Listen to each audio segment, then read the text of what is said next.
because of the catalyst of professional wrestling, Switchblade Jay White. How influential is Jay White? He's brought Tanahashi and G.O.D. together. Just like, oh my goodness, just like it was with Tanahashi and Okada years ago. And Master Wato not wasting any time, and here we go. So the bell sounds. This is a 10-man tag. Master Wato, Ryusuke Taguchi, Guerrillas of Destiny, and Hiroshi Tanahashi versus El Phantasmo, Taiji Ishimori, Gato, Chase Owens, and Bad Luck Fale. 赤コーナーマスターワト田口竜介タンバロはタマトンが棚橋宏組5対5 12タッグマッチ30分一色でございます。 This is chaotic from the open here. More than once since the betrayal of Tama and T and Jado, I have seen them and doing, offensive moves against Bad Luck Fale or Chase Owens, and I still go, wait, what? Like, I'm not used to it. But we've got to get used to it because, as we've learned in our COVID phraseology, this is the new normal. Can you believe it was Jado's 33rd anniversary of his career just last week, and it was the first time in 33 years that he rode on the Hontai bus. That was a bizarre scene because after Tama and T and Jado were thrown out of Bullet Club, they were without a ride. And that was awkward. So the staff had to hustle to make accommodations for them so that they could continue on. Hip attacks all around. Who hasn't had a hip attack? Master Wato, you need a hip attack. I spoke to Taguchi for... We got enough problems in the U.S. Maybe these two can come and straighten it out. Too much acrimony. I think they could sort out any sort of demented world leader on the planet right now. They'd have everything under control in an instant. They'd walk into the room and say, "We're all right here." Oh, yeah, we're fine. Well, off you go. And then they would batter each other. Uh-oh, armbar attempt. Dodge style pile driver, quick and no. Man. Yeah, I thought this six-man tag would be over in a flash, but no. Man, it was the late great Barry Cryer, to paraphrase him. When these two guys get paid, they're being paid for the travel kit. Because they fight for free. All right, Yoshinobu Kanemaru. He was tagged in. Taichi goes over and waffles Yano. Ishii's getting choked out. Come on, Taito. Proactive today. Oh, yeah. Referee takes. DQ and Jado like it was nothing.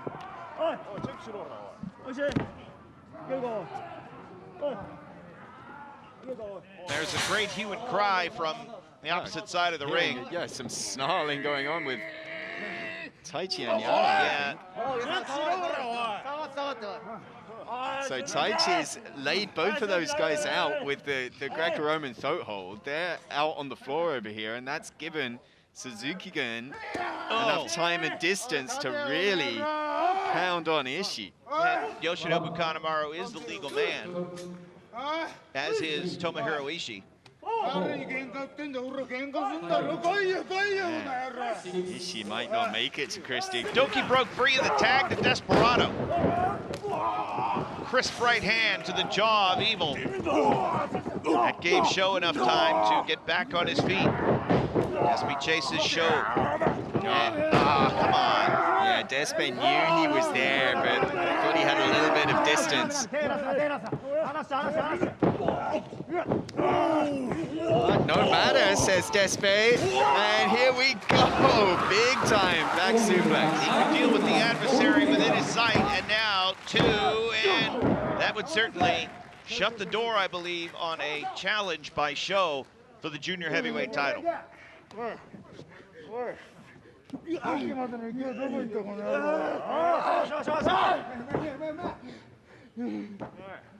And for Desperado's part, kind of wanting Show to kind of really state his case beyond, hey, yeah, you beat me during Best of the Super Juniors, hardly cleanly. This might force his hand. If he forces him to tap out. Despi was able to counter out of the Kimura, so the cross arm breaker. Good adjustment by Show. Desperado getting to the ropes, though, to force the break. Show is such a proficient submission artist, very well trained in jiu-jitsu, but it really does seem, Kevin, when you think about junior heavyweight aces in New Japan Pro Wrestling's past, for him to use a Kimura, a double wrist lock, as his go-to submission finish is a bit of an insult. Guitar Dan help. No, Show, not enough on the arm, Kevin. Yeah, the arm gave way. And looking to get back to that left arm. Let's just prove that the win in the New Japan Cup was no fluke. Great respect shown between them. The thing about Strong Hearts is you can take them at face value. You know what you're going to get. They're not a group like a House of Torture or Bullet Club that's going to attack and strike from behind. They'll happily fight 1, 2, or 3 of you in any combination. And they do things different. They move at a faster pace, especially when El Lindemann and T-Hawk get involved. Kind of the roots of once Shima came back to Japan, a lot of big matches and moments here in this region of the country, right, Chris? Oh yeah, absolutely. I mean, down here around Osaka, and then of course Kobe, which is still, still today the home base of Dragon Gate, where these guys plied their trade until 2018, when Shima split and took a group, and that group was Strong Hearts, and they went over to China and then back to Japan, and of course in America, AEW, DDT, really they've been everywhere, and wherever they go, these guys are the center of attention, and deservedly so. All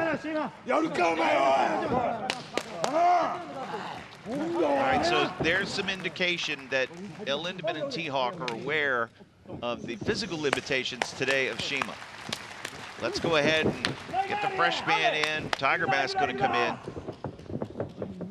And who knows, could El Lindemann be a part of the Best of Super Junior tournament? Oh man, if he was, that would be unreal for sure. And Lindemann and Tiger Mask, very, very, you might not think it to look at them individually or hear them talk any, but fairly similar stylistically.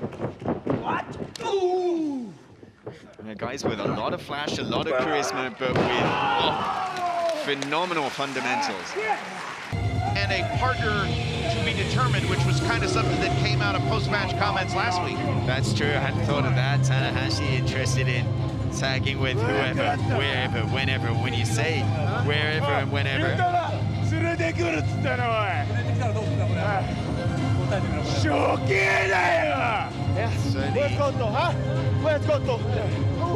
Jeff Cobb saying where's Goto is...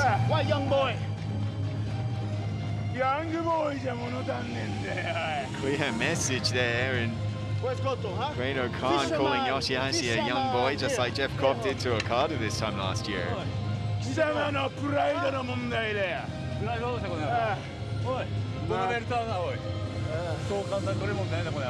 Long list of potential contenders, as you said, Kevin, and not just in Japan, but in the US as well. But it seems certainly like Great O'Khan and Jeff Cobb want next.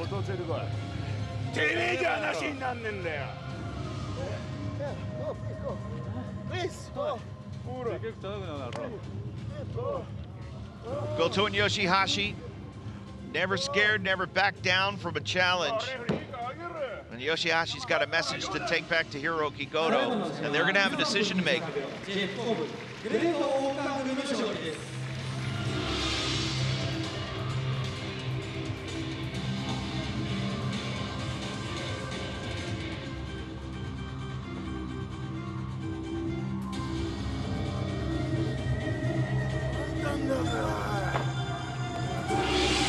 What I think he said was, they suck. Yeah, my Japanese is rotten. That's what he said, right? Well, yeah, well, He's not pretty that much. good. Not particularly Wanna be respectful. champions, they ain't champions. I mean, that might be one translation of Where's it. Goto, huh? I don't. He was in the previous. Hold on a second. I'm sorry to disappoint you people, but I'm not doing a tag match tonight. But This tag match is cancelled. canceled. I'm in my ring here for one reason and one reason only. Zack Sabre Jr., you piece of shit. I did not tap out. You know it. I know it. Zack knows it. I should be wrestling Shingo tonight. But no, referee Uno fucked up. So you two, I'm sorry for wasting your time, but I'm not doing a tag match. You can go. Hanari, buddy, I'm real sorry, but I'm only doing a tag match tonight. Zack, get your... Oh, well, the pleas of Will Ospreay to get Zack Sabre Jr. down here for a restart, a redo. Well, sour grapes, and look at this. Man, Hiromu and Will Ospreay picking up where they left off. God!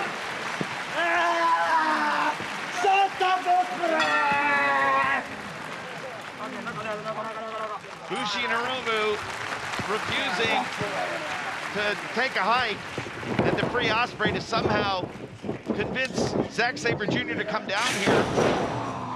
But obviously it's still very fresh in the mind of Will Ospreay. Now he's going to have to turn his attention to his tag team opponents. Bushi, of course, a first-round victim of Ospreay. The very physical match that saw 4 different referees have to be down as a part of the match. It was the 4th referee that finally was able to declare a winner, and that was Ospreay. Here comes Hanari on the charge. He drops. Once they went to the mat, now another effort, Zack Driver. Oh, made in Japan. Yes, sir, made in Japan, 2, and a kick out. You're right, Chris. Zack is playing in Yoshingo's hand now. 2 different times going for Zack Driver. Feeding himself almost directly into that made in Japan. Zack said in that match with Will Ospreay, he had to convince himself not to go strike for strike after he paid the price for playing that game. That realization has to come soon for Sabre, or it'll be far too late, because Last of the Dragon's coming. And it is coming fast, and Zack widening out. Back to the neck, back to the top of the spine there. Okay,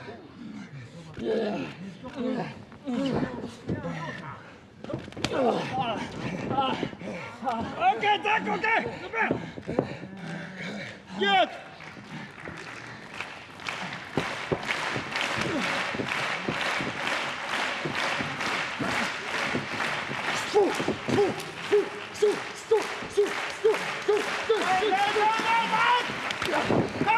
This is how he lost in Germany. Oh man, but he didn't fire back. Trap. Overhead, so he go the other way. The back of the head. A bullet to the back of the head of Zack Sabre Jr. Bomber. But Shingo. Fire shooting out of his fingertips practically. Now he's got distance. How does Tetsuya Naito choose to close it?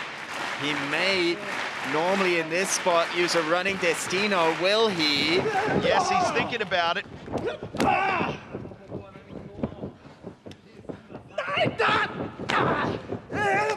Now back to the neck.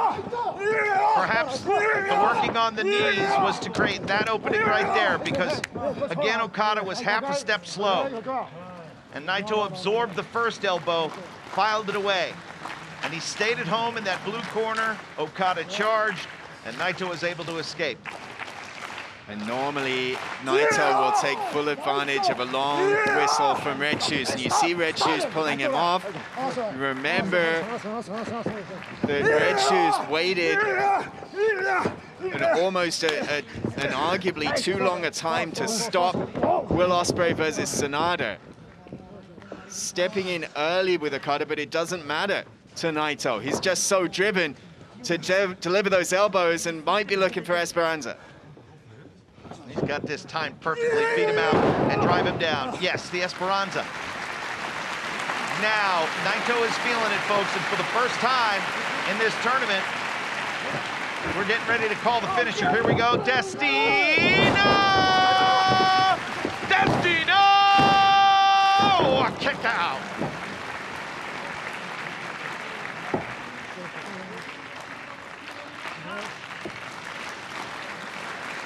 The running version won't do it. Ringing up the arm will. Here we go. Destino slips right off the back. Combo kick. Gloria. And yeah, Gloria. We didn't see that before, but it's the setup to the Stardust. Not wasting any time, but oh man, it worked in Sapporo, did not in Osaka. Oh.